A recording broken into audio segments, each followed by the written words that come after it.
Nako, alam nyo, humirit na naman si Mike Tae. Ma? Wow. Ma? Wow. Hindi, alam mo, humirit na naman tong Mike Tae na ito. Sabi niya, nagagalit na naman po siya kay BP Sara Duterte. Yun ba ang utos sa inyo ni Tambaluslos? Wow. Ha? Yun ba ang utos sa'yo ni Tambi, Mike Abe? Yun totoo. Ha? Wow. Hindi kasi parang lagi na lang ang nakikita mo si BP Sara dati. Dati, sip-sip ka dyan eh. Ha? Wow. Diba? Dati, pinupuri mo mga Duterte, lalong-lalo na si BP Sara Duterte. Pero ngayon, kung ano man ang sabihin ni BP Sara Duterte ay binabanatan mo. Wow. We love Bara, maraming salamat po. Thank you very much. Simulan na po natin ang banatan natin ngayon na magkayarian na kasi mahaba-haba ho ngayon eh. Magandang araw po sa inyong lahat. Ako po si Banat Bay at eto na nga, magkikwentuhan na po tayo ng mga nangyayari sa lipunan. Alam nyo, grabe ho ang mga iba't ibang reaksyon sa iba't ibang panig ng politika ho, sa iba't ibang panig ng barangay, iba't ibang panig ng mga kapitbahay natin. Hindi kasi ngayon, tilang okay lang sa kanila yung ganitong klaseng pangyayari sa KOJC at tila kesyo masama talaga daw ang KOJC. Etong nakakapagtaka ho dito kasi tayo naman po, hindi naman natin sinasabi na wala silang karapatan na maghain ng warrant. Meron po silang karapatan dahil yan po ay warrant na galing po sa ating judge, ika nga. So, wala naman po problema ho doon. Kung yan ho ay karapatan naman ng hustisya na iwaran to si Pastor Kibuloy, hindi naman po yun ang kini-question natin. Ang kini-question po natin ngayon ay yung pamamaraan ng kanilang paghahain ng arrest warrant, which is 1, overkill, OA, ika nga, sobra-sobra. Pangalawa ay bakit mali, o sabi nga ni Attorney Torion, ito po'y illegal, sapagkat kung makikita mo, dapat nasa elemento ng pag-aaresto o pagbibigay ng warrant of arrest ay kailangan medyo alam mo kung asan yung ibibigyan mo ng warrant of arrest. Ang nangyari ho, apat na sabay-sabay na lumusob po ang kapulisan. Actually, alam mo, na-confirm ngayon, SAP, SWAT, sama-sama po pala na lumusob doon sa Davao at kung saan-saan ho sila lumusob. Tapos, sabi ko nga, tama rin yung sinabi ni Atty. Torion na kung alam nila kung asan si Pastor Kibuloy, bakit sabay-sabay na apat? Ano ito? Talagang sinasabi niyong omnipresence, omniscient si Pastor Kibuloy, apat na ano? Hindi ako naniniwala doon dahil tao lang po si Pastor Kibuloy. So, ibig sabihin po nun, hindi nyo talaga alam, okay? Pangatlong elemento, dapat mauuna muna na i-inform mo kung saan ka man maghahain ng warrant of arrest. Bakit ho kanyo? Babalik ho tayo dun sa alam naman, kahit saan pwede nilang halughugin. Hindi po pwede yun. Kasi kung gano'n, talaga maaano ang karapatan natin. Kasi paano ko sabihin ng kapulisan, nakita namin dito, o dito, nandito, o nandito. So lahat na lang ng bahay pwede nilang pasukin? Mali din po yun. Tama, mali. So, ibig pong sabihin, napaka-importante yung mga elemento na yon. Ang problema, lahat po yun ay wala. Lahat po yung elemento na yon ay wala po. Di ba? So, ibig pong sabihin, talagang merong hindi tama sa kanilang paghahain ng kanila pong warrant. So, anong system na ngayon? At ngayon nga, iba't ibang kampo ang nagsasalita. Nagsalita po ang kampo ni BP Sara Duterte, pero may mga kampo rin ho na nagagalit do sa sinabi ni BP Sara Duterte, tulad po ni Mike Tae.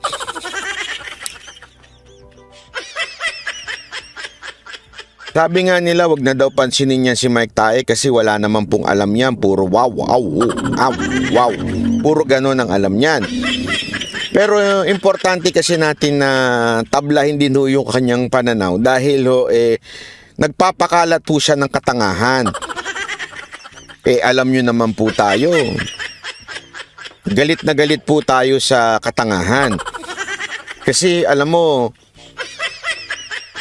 tila nagiging virus na yan sa Pilipinas yung katangahan. Para marami nang nahahawa.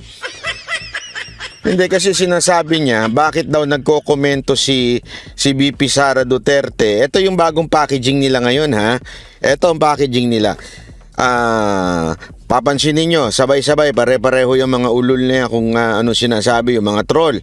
Sabihin nila, pag ang China binomba ang Pilipinas, hindi nagsasalita ang Vice President. Pero pag ang nilusob ay si Pastor Kibuloy, nagsasalita ang Vice President.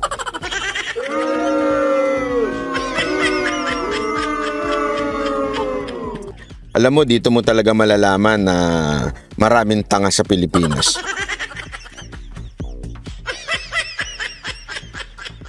Bakit kanyo? Magkaiba yung konteksto nun. Una-una, delikado po yung usapin ng China and Philippines, yung West Philippine Sea. At naayon sa ating batas, konstitusyon, naayon po sa ating batas at konstitusyon, ang presidente lang ang dapat nag-aayos sa foreign policy. Wala naman pong batas na ang dating presidente lang ang pwedeng magsalita kay Pastor Kibuloy.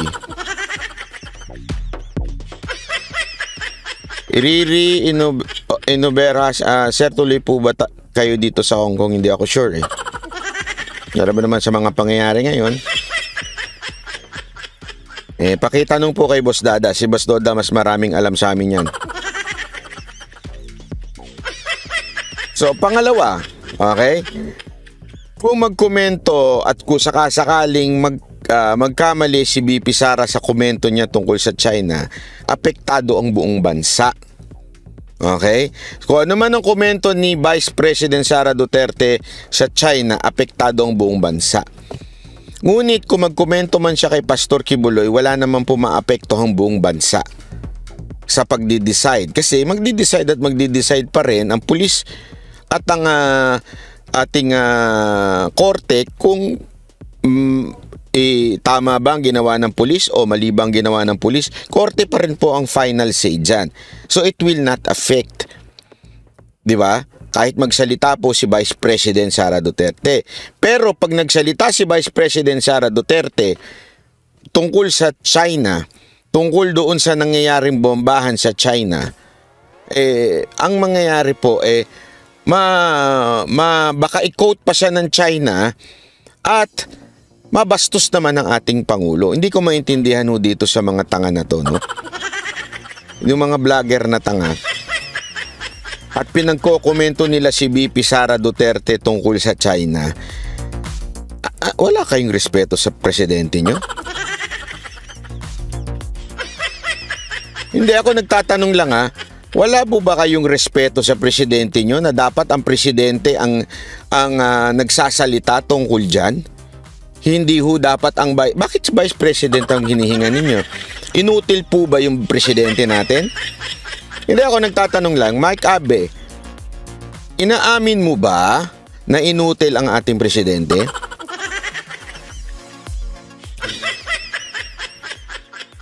Tandaan nyo ito'y nakalagay sa ating konstitusyon. Presidente lang. Ito'y nakalagay sa ating, ito ang tamang paraan, presidente lang. Bakit gusto ninyong magsalita ang ating vice presidente? Inutil ba ang presidente natin? Mahinang nila lang ba? Inaamin nyo na ba ngayon, Mike Abe?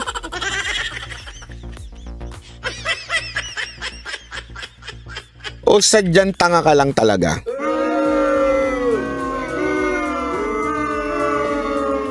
Sabi nga ng lengguwahe mo, nagtatanong lang po. Wow. Nagtatanong lang po. Wow. Hindi, ako, nagtatanong lang naman po ako. Inutil po ba?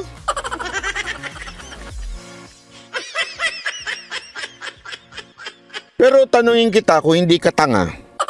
Meron po bang batas na nagsasabing ang presidente lang ang pwedeng magbigay ng comment patungkol ho sa mga nangyayaring hindi tama sa lipunan? Wala po. Meron po bang batas na nagsasabing ang husgado lang ang pwedeng magsalita pagka may problema sa mga warrant? Wala din po. Sa katunayan, meron tayo sa konstitusyon na nagsasabing ang bawat Pilipino, whether it is official or not official, whether it is government employee or not government employee, our constitution says na we have the freedom of speech, each one of us. It doesn't matter what position, who you are, gender, or kung saan ka mang society, every one of us has a freedom of speech, di ba? May kalayaan po tayo sa pamamahayag. Kaya nga na tayo nagdidiwang ng Independence Day. Isa ho yan eh. Bakit? Nung nagkaroon tayo ng kalayaan mula sa mga sumakop sa atin noon. Kasi yung mga sumakop sa ating noon, bawal tayong magsalita laban sa Spain, di ba? Kung maalala nyo, pag nagsalita ka laban sa Spain, ikaw ay ituturing na rebelde. Kaya nga po, di ba, kung maaalala ninyo si Gumburza, nahatulan. Bakit? Kasi medyo nagsasalita lang sila ng hindi maganda. Maraming ganyan na hinatulan ng kamatayan dahil hindi nagsasalita ng maganda. At kaya po tayo nagdiwang ng kalayaan. Dahil na lumaya na po tayo sa ganyang klaseng pamamaraan sa Pilipinas. Ikaw naman, Mike Abica, kung hindi ka isang katebang tanga, gusto mo magkomento si Vice President Sara Duterte dito sa China na hindi naman niya trabaho at mali. Hindi lang siya hindi trabaho, mali ang magkomento siya tungkol dito dahil dapat presidente lang. Yung mga umeepal dyan, tulad nun sino ba yun, Trililing number 2? Sa katunayan, sablay na sablay yun. Hindi mo ba napansin? Kung hindi ka tanga, nagtatanong lang po. Wow! Kung hindi ka tanga, hindi mo ba napapansin kahit si Gibo medyo tumatahimik na? 'Di ba? Bakit? Kasi dapat presidente lang talagang nagsasalita tungkol diyan 'di ba? Wow.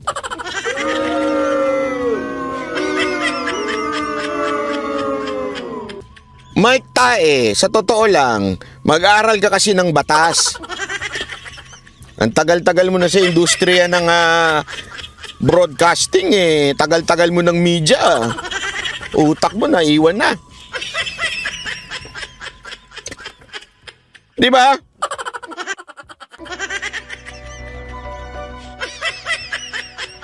Hirap sa atin Alam mo minsan ginagawa mong tanga yung mga followers mo. Tuwan-tuwa naman sila. Oo nga, dapat magsalita si VP Sara Duterte sa China.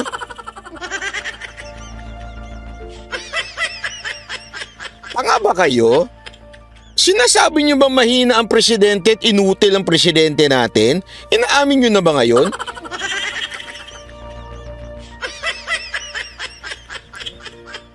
Ito, paalala ko lang sa mga tanga mga followers ni Mike Abin tanga. Makinig kayo Noon nagsasalita si VP Leni Robredo, nung nakikialam siya noon sa presidente natin, tungkol diyan sa China. Di ba nagagalit tayo? Bakit? Lagi natin sinasabi, only the president is the architect of foreign policy. Tapos ngayon gusto nyo pagsalitain si VP Sara. Ano kayo talaga? Sa katerban tanga?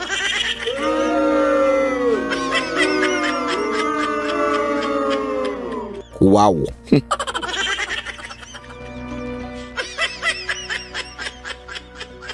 Ako nagtataka lang Nandiyan pa naman si Madam Mocha. Mamaya sabihin niyo, ba't ka ganyan? Tanga ka ng tanga. Kasi sobrang nakatanga. High blood ako ngayon. Wag niyo ako nga Sabi ni Banat Bay, lagi ka namang high blood. Hindi kasi alam mo, sa totoo lang minsan nakaka-high blood talaga ang mga tanga. Sa totoo lang ha, nakaka-high blood ang mga tanga.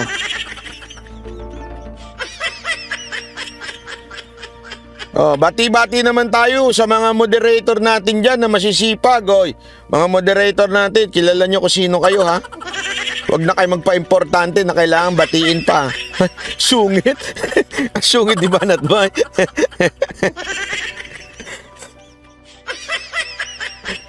Biro lang. Binibiro ko lang kayo. At saka syempre doon sa mga kababayan natin sa iba't ibang dako ng mundo, hello po sa inyo lahat. Alam nyo, masanay na po kayo sa akin. Hindi, yung kunwari nagsusungit-sungit lang ako, pero hindi po ako masungit. Mabait po ako, sweet po ako.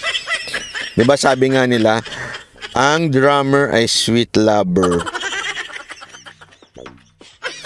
O, binabati natin yung ibang mga vlogger dyan. Si Spencer, o, nandyan. O, sino pa ba? Yung mga hindi sumasabay. Yung mga hindi insecure dyan, asa na? Si Jay Guevara, tulog pa. Tulog ng tulog tong animal na to. Si Boss Dada.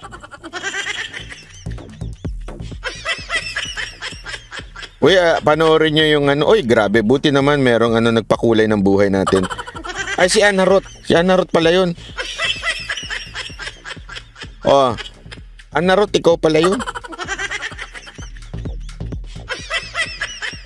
Erika Burgos, salamat po. Thank you very much.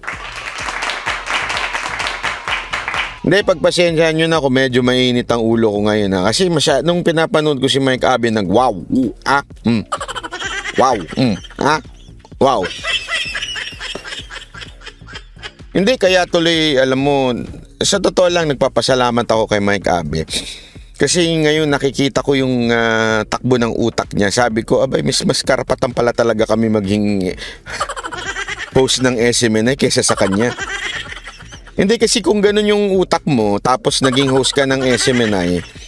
Although sabi nila matalinong basta bigla nang degrade yung quality ni Mike Abe nung nawala siya sa Hindi kasi alam mo, mahirap talaga ipagtanggol yung mga mali. Yan ang talagang katotohanan. Mahirap po ipagtanggol ang mga mali. Lalo na yung susundin mo yung utos lang ng amo mo. Hindi ba? Mahirap talaga yun.